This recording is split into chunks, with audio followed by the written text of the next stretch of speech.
I'm Mari Black and happy July. This month I have for you a really wonderful, joyful, cheery, jolly, friendly little jig.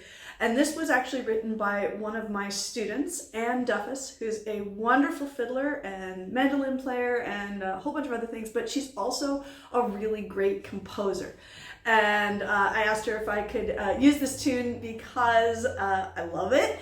And it's so inspiring. I love that Anne has this attitude that, hey, I can be a student of the fiddle and of the traditions and still be a composer with a voice to add to the traditions. This is how I feel when I'm always learning and playing and also composing. And I hope that through Anne's tune, you will be inspired to do the same. Like, yes, you should learn Anne's tune and many other tunes as well, and keep learning and exploring and discovering things about these styles, but also try your hand at writing some of your own tunes if you don't already, because it's really fun and it's a great way to keep the tradition alive and well.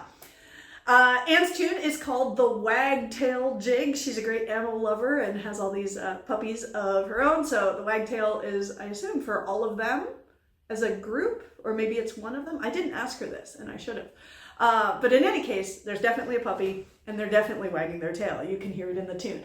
Here it is, Wag Tail Jig.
And that's the tune. If you're just listening, hopefully it made you smile, and we'll see you back next month. And if you're ready to learn it, let's go. Okay, so this is so catchy and so tuneful. I bet you might already be picking up some of it, even without my slowing it down or taking out any of the ornaments or anything like that. And in fact, what if you just rewound the video and learned it like it was a jam session? Wink, wink, nudge, nudge. Give it a try, especially you long-time Tune of the Monthers who have really been building these by ear skills over these many months and years. You know, are you breaking down part one, part two, part one again ending? Are you listening for arpeggios? Are you listening for scales? Have you figured out what key it's in? All these things are skills that you can practice and get better at, even if you're new to the Tune of the Month. All right, but those of you who summer challenge, don't watch anything further in this video, just the front part, see if you can learn it. If you're newer to Tune of the Month, or if it helps you to break it down, let's do that now. I'm in G major, 1 sharp, and I'll play the A section a little bit slowly, and I'm going to take out most of the ornaments. I'll leave a couple in because they're a little bit functional. You'll see why. Ready? 2, 3, and...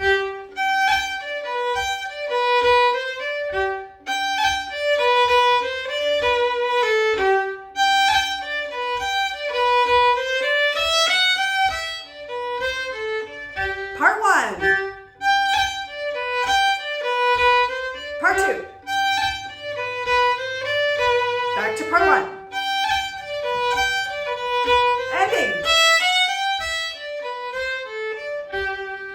Yeah, so maybe you just rewind that and play it over and over and pick it up. It's really, really good writing because Anne is leaning into the traditional form of a fiddle tune. There's part 1, part 2, part 1 again, and the ending. And part 1 and part 2 are really related. That has this really strong theme, right? This G major thing. Now, let's take a look at what that is. Part 1 slowly. I'm playing no pickups right now. I'm just going right on the downbeat. Ready? And...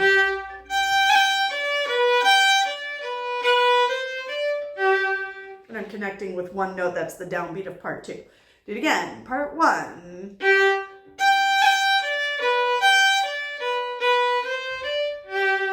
And it's really strong G major, isn't it? So it starts with this octave G major jump. Now the rhythm, we've done a lot of jig bowing rhythm on this, or jig rhythm bowing. I'm not sure which is the correct way to say that, but bowing jigs according to the rhythm. And this first thing is a mixed group. This is the quarter and this is the 8th note. Now usually we would slur or hook those together, but there are 2 very fun things going on here that actually happen in a lot of jigs. The first thing that's happening is that there's a double string crossing there, isn't there? And that's actually pretty difficult to play on the same bow. I certainly can't slur because I'll hear the noise of the A string in between. A hooked bow makes it a little easier to hide, but even that, it can get dicey. So what I'm actually doing is a scoop bowing in the middle. I'm going down, up. And this sounds especially good here because there's actually a repeated note of that high G. And if I slur that and put a little tap in the middle of those grace notes, it gives me this very typical Irish gesture. Maybe you heard this is kind of an Irish style jig. It makes sense. Anne plays a lot of Irish music, so I totally expect her to have those influences come out in her tunes, right? So this is a separation tap. We've done them on past tunes of the month. Down, up, tap, big, little.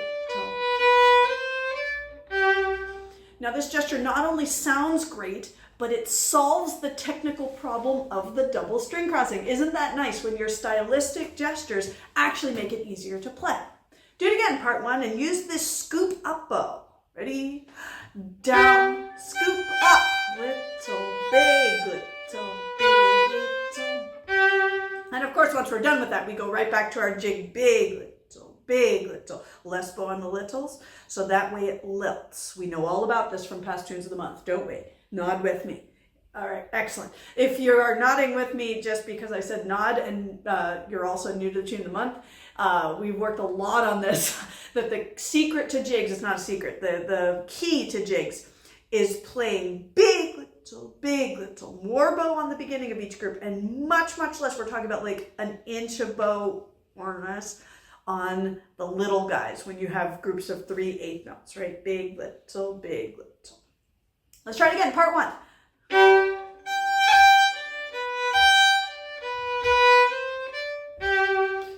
Now we didn't talk much about the notes, but did you figure out it's just a G major arpeggio? Big, little, up the scale, and back to the root. All right, we got the bowing, we got the patterns, do it again.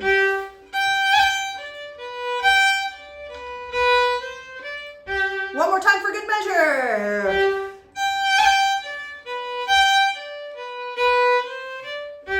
If you want more repetitions of that, pause the video and practice, rewind the video and practice with me, use the magic of the internet so you get really comfortable with that gesture because everything else we're going to do will follow it.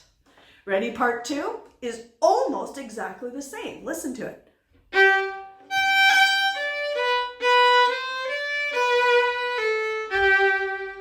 The only thing that's different is instead of 2 G major arpeggios, I only have 1. Check it out. Here's my scoop up bow. That's it. Now up the scale. Up the scale, down the scale. It's so cute. Do it again, part 2. Up the scale, down to G. One more time. G major, up the scale, down to G. Don't need too many repetitions of that. If you need more, pause or rewind or both. We're back to part 1 and it's a direct repeat. 2 G major arpeggios this time. Scoop up. G major, G major. It's going to keep going up this time. Do it again, part 1. G major, G major. comes the ending. Oh, you're going to be excited about this.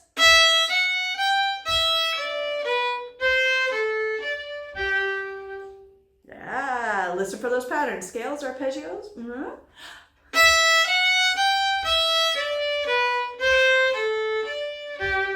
Again.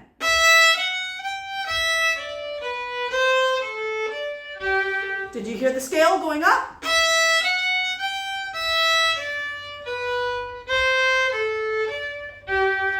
So it goes up the scale, down the skip. And then it does a little thing, I call it a flip. Skip down here, hop across. Did you sound it out? Notice I'm sounding it out. I'm not necessarily giving it names, but I'm feeling the shape. Do it with me.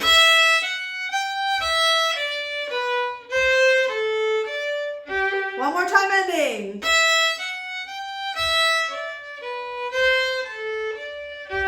One more time, but make your bigs more and your littles less. If you're playing a stringed instrument, it's bow. If you're playing a wind instrument, it's air, etc., etc. But we want big, little, big, little.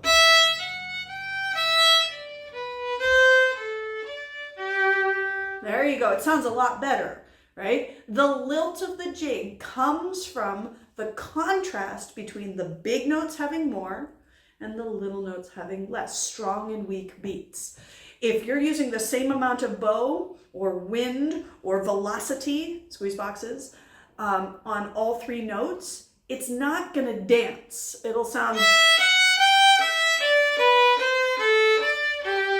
And suddenly this isn't a cool tune anymore. Yeah. So Anne has written a great tune here, but she's made herself a little bit vulnerable because she has written a tune, many composers before her have done this, written a tune that is wonderfully simple and friendly and jolly, but it really depends on being played well. If it's lilted with big bigs and very small littles, the tune is so charming. And if it's equalized, right, without the lilt, because it's just little arpeggios and scales, it sounds deadly. So please help Anne's tune be as awesome and cute and charming and clever as it is. She's depending on you. I'm depending on, well, me. I'm the one playing it. I can't hear you, but you're depending on you. Help this tune be awesome. Use your big little bowing. You ready for the whole A section? 2, 3, and part 1. Big little part 2. To G. Ending up the scale. Try it again, repeat.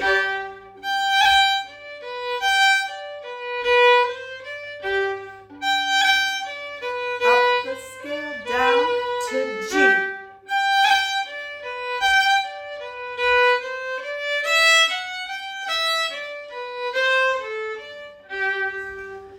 So at this tempo, you can hear that the big littles is already starting to lilt. And as you get comfortable and it moves a little faster, the more you exaggerate the difference between the bigs and the littles, the better it's going to sound, right? Because the more the tempo moves,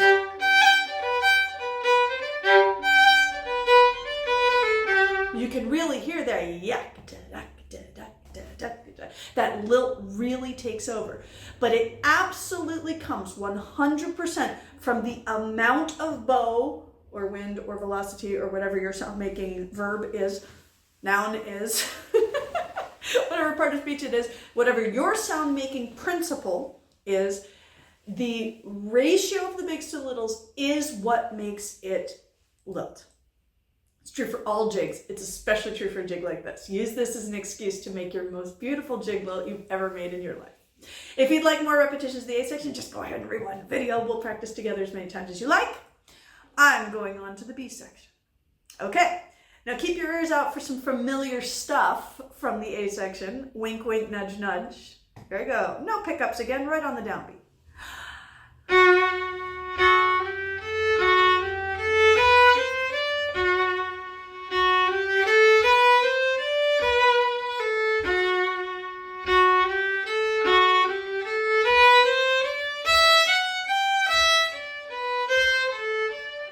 Part 1.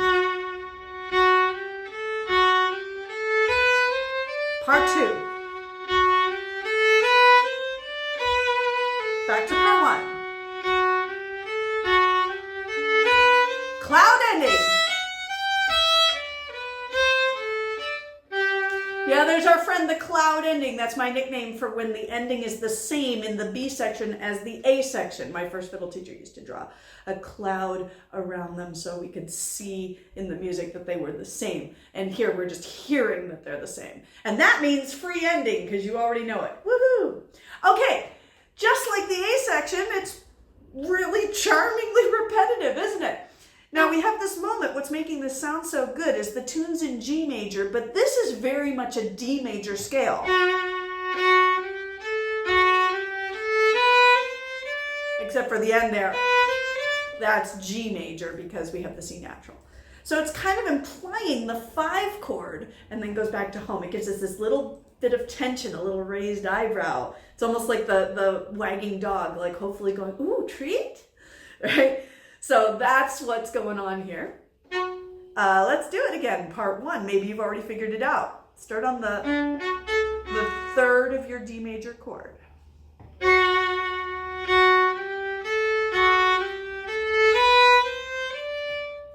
Try again.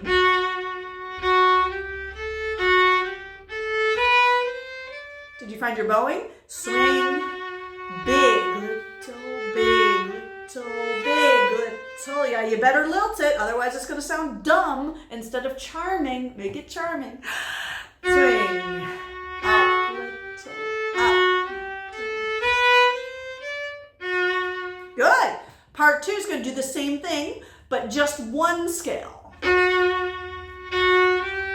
Keep going up. It's actually the same principle as in the A section, right? Part 2 just takes out one of those repetitive groups. Up the scale. Keep going up. One more time, part 2.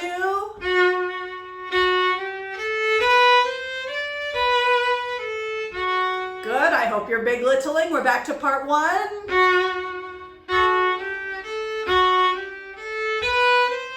And the same ending from the A section. One more time, ending for good measure. And that's it. Look how fast you can learn this. Let's put the whole B section together. Even if you're not sure you have it yet, let's try this. Think roadmap. Use big littles. Ready, and... Part 2.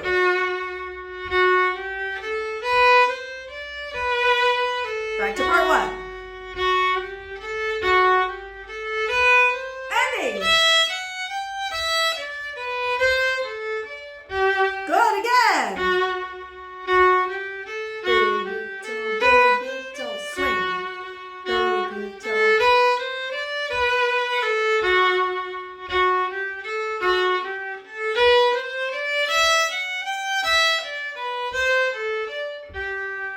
Notice we're already moving the tempo a little bit. It's an easy section to move because it's so friendly, right? There's not a whole lot of like tricky stuff for your left hand. You're just right there ready to go. Now, let's play around a little bit because the theme of this B section is really this, right? That long dotted quarter. I call it a swing because I'm going to swing my bow arm. Swing, right? In the A section, the theme was the string crossing, right? And that's already kind of cool because it has the little scoop up bow and the ornament kind of built into it. In the B section, this theme is a wide open blank slate. So it's very fun to play around with doing some different things to this dotted quarter. Sometimes I just leave it plain. It's really nice.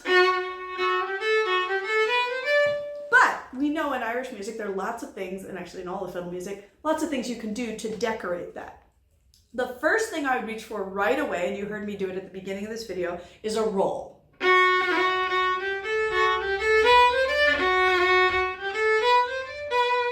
Yeah, now we've worked on those 5-note rolls, those Irish rolls, before in previous tunes of the month. Basically, you take the note, And then with your note hand, you're going to play note, note above, note, note below, note, note above, note below, note. So you can map those out. This is a second finger roll. I refer to the finger that's playing the melody note, right? But of course, I'm not going to play it like that one note at a time because that's pedantic and heavy. That's not going to work. When I actually play it, it's going to go da da da. It has kind of this, when we draw it on the page, it looks like a little infinity sign, and it has this zoom kind of feel to it.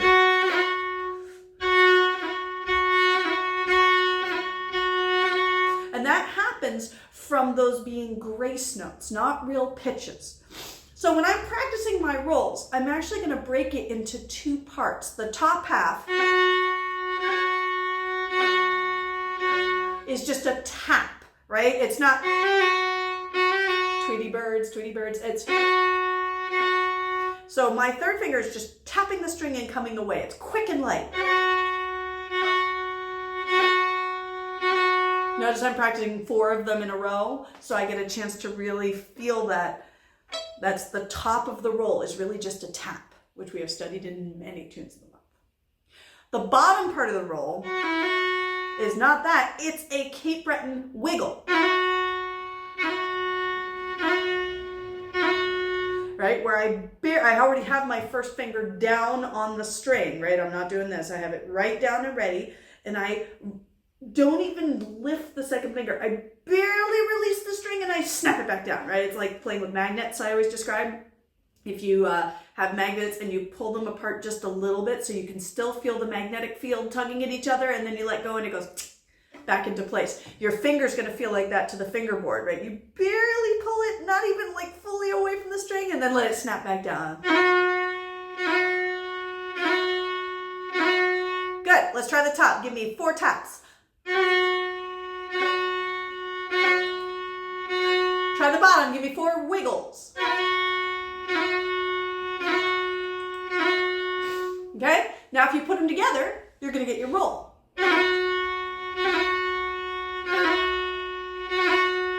Now, I went like, oh, just put them together. Actually, that's a big jump if you've never done these rolls before, or even if you've done them before, but you can never quite get that like Irish swish to them. To put the top and the bottom together takes a lot of practice. So that's how I practice them. Just the top, just the bottom, combine.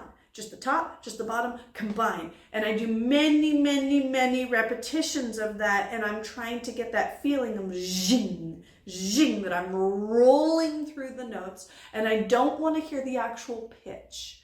That's what makes it a good roll. Okay? So let's pretend you practiced that. Or maybe you already practiced it. You don't have to pretend. Maybe you've done this in the rest of your life. That'd be cool. The B section of Wag Tail jig, you can roll every single one of those dotted quarter notes. Let's do it. 2, 3, and...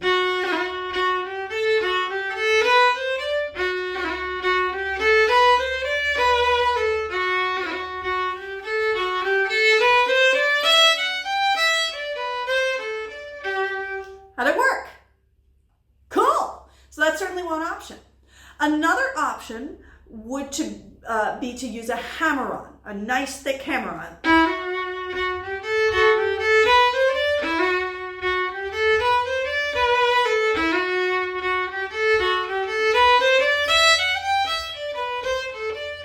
And we worked on hammer-ons on many previous tunes of the month. We even worked on them last month in Lord Tucker's Welcome Back to Carver.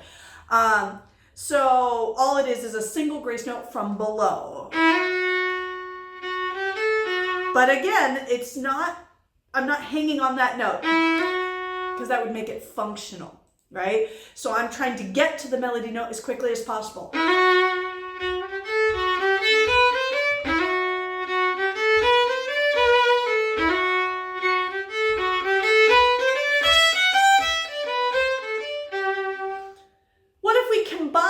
Rolls and hammer-ons. Mix them up. Let's play one B section. You choose. You've got plain and hammer-on and roll.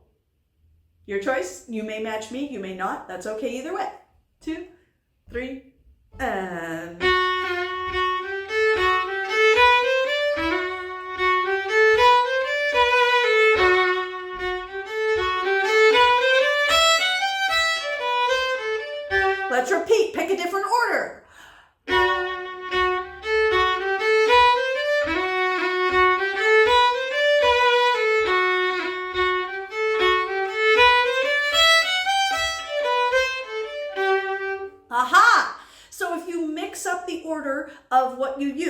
hammer-on, roll, or plain, that suddenly starts to sound much more interesting and ad-libbed. People say, oh, they're just improvising in the style. You know you're not improvising, you're playing multiple choice with ornaments that you've practiced, but that's what it actually is.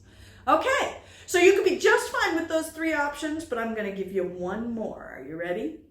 You remember when we had the hammer-on and we said, if you have the hammer-on too heavy, it becomes functional, it becomes a part of the melody. What if we really leaned into that?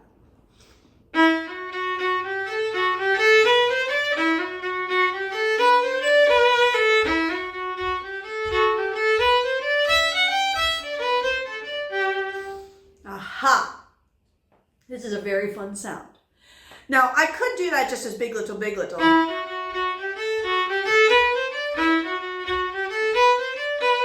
Right? And that's a great sound too. But if I want to really lean it, I end up slurring. Now I'm backwards bow. Uh-oh. So when I have that leaning, this is actually called an appoggiatura. That's a classical term, but it means leaning. It's a melodic element, right? It's a grace note that's become so outsizedly important that it's inserted itself into the melody. An appoggiatura is a melodic leaning. Now to fix the bowing, the next group I have to use a bounce slur, down slur, right? So check it out. I lean the appoggiatura slurs, slur, up, bounce, slur. Now I'm good. Big, little, try with me. Bounce, bounce, slur, big, little, leaning and bounce slur. Got it? Let's play it on the repeat. Here we go, appoggiatura, leaning and bounce slur. Leaning and bounce slur. Leaning and bounce slur.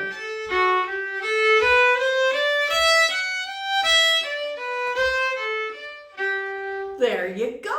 Now, I actually don't think we've done that one on past tunes of the month. That's a new one. And it's very fun. The key is if you're going to do the appoggiatura slur, you have to then correct with the bounce slur on the very next group. And then you must not continue with the bounce slur. You must go back to big little. Because if you start doing down slur or down slur or down slur ad nauseum, it ruins the feel of the jig. The lilt comes from the big little groups. We have to honor that. That is the essence of jig. So the appoggiatura slur itself and the fix is not difficult at all. The thing that you have to be mindful of is then getting out of it. Make sense? But it gives you one more little decoration to do on the B section. All right, just for funsies, let's play 2 more beats. And now you may mix up any combination that you like of plain, hammer-on, roll, or appoggiatura leaning with the bowing fix. Ready? Bonus points if you don't match me. 2, 3, and...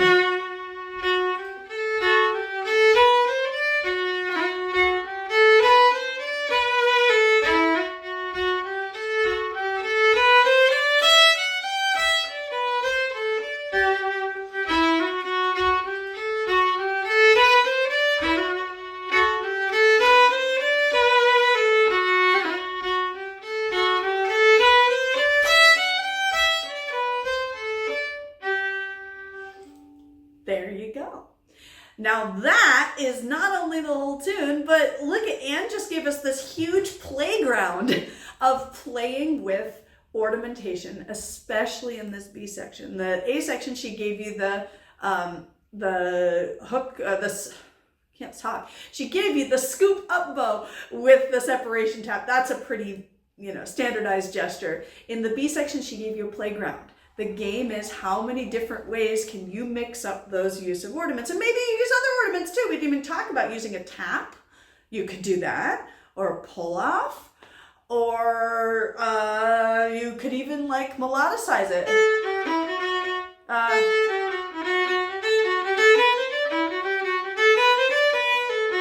you could play through it and make your own variation. It's just endlessly fun, this B section, to play around with. And it's a great way to practice these little devices, because they will work in any of your Irish jigs, and in fact, any of your jigs, period, the end. So that's the wagtail jig, and a lot of skills that you can use to make it really fun and other tunes really fun. I hope you'll try it both places, and I hope you'll go off and try composing some of your own tunes if you haven't already. If you do already, please write more. We love new tunes coming into the tradition, particularly when they're really nice tunes that are charming and fun to play. So if you'd like to see sheet music for the wagtail jig, I certainly hope you are subscribed to my email newsletter. If you're not already, you can go to my website, www.mariblack.com. That's me. And I send out the sheet music for the current tune of the month as a special hello to folks who stay in touch by email. Once a month I send out a note, and lo, there is the tune of the month. Usually I give you my handwriting. I might this month give you Anne's handwriting, because that's what I have, and it's very cool. So if you're already subscribed, you already have Wagtail Jig in your inbox. And if you're watching this in the future, hope it's nice out there. And you can subscribe now to get future tunes of the month coming to you. All right, guys, that's what I got. And I'll see you next month for more tunes. Bye.